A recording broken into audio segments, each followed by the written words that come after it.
Welcome to TradeDBI.com. This is Jones Reports for the 30th. And well, as you can see, a little back and forth right around the 50%.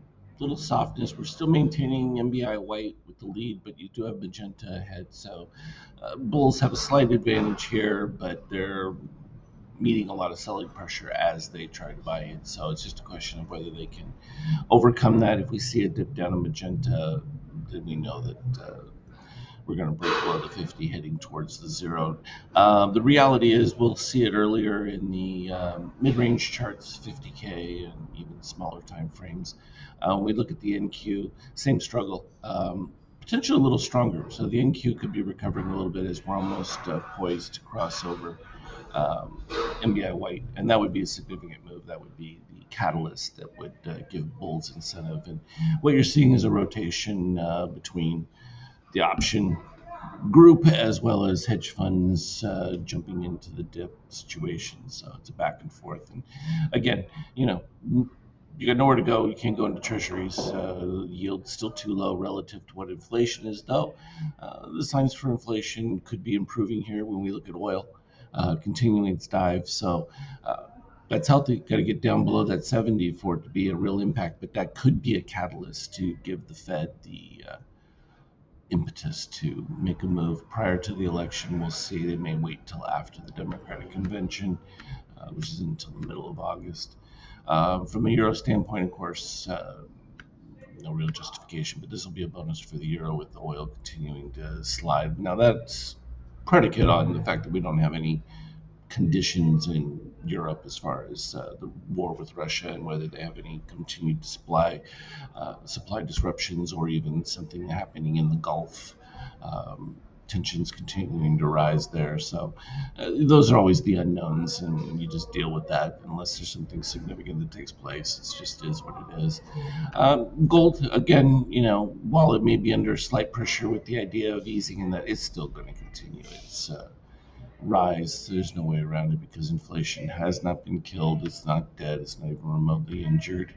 Bitcoin, very hilarious that, right after Trump gives his speech at the convention, Bitcoin shoots up, but then, Biden administration decides to move, $2 billion worth of Bitcoin into a different wallet, and that just to indicate that maybe they're going to get rid of it and stuff. And it's just silly policy games. There'd be no reason for the government to sell that Bitcoin, but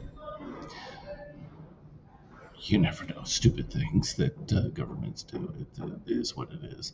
From an ETH, it outperformed Bitcoin slightly in this case, and still a bit more positive, but it still increased short presence there.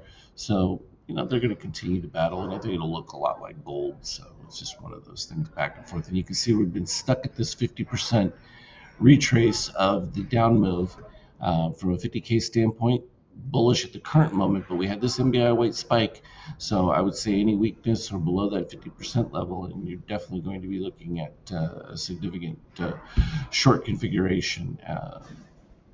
Will that happen? Well, so far it's looked pretty decent from a bull standpoint, but the shakeout relatively negative for where things are hanging on, which is interesting. We may just be seeing that, like we usually do after we get the MBI spike. You get that last push up where they try to convince bulls to buy into it, so they have some selling volume to take advantage of it. And of course, we've ended a month, so you can throw that one into the equation as well, and you get a bonus. Overall, move on the day, pretty clean overall.